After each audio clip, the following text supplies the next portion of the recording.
Neurografikos esmė trumpai. Kas vyksta viename neurografikos piešinyje? Pirmiausia, mes turime chaosą.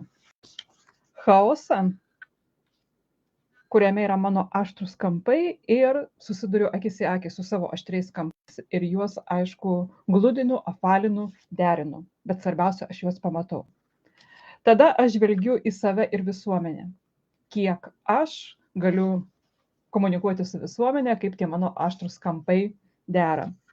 Toliau aš ir kolektyvinė sąmonė plečiuosi ir žiūriu, kaip aš integruojusi į visuomenę, į kolektyvą, į galų gale istorinį kontekstą. Aš ir pagalba man išdrįstu priimti pagalbą. Nupiešusi pažiūriu į savo temą, problemą iš naujos perspektyvos. Jeigu kas dar nepatinka tiek, kiek galiu tą akimirką dailinu ir pamačiusi, ką reikia daryti, imuosi veiksmų gyvenime.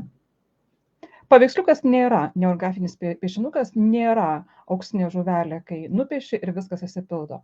Tačiau jeigu atliekami visi šitie veiksmai, o šitie veiksmai ir sudaro pagrindinį algoritmą, tai iš tiesų imtis veiksmų ir žinoti, kokių veiksmų imtis tikrai įmanoma.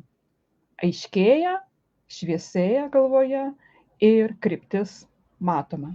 Sėkmės!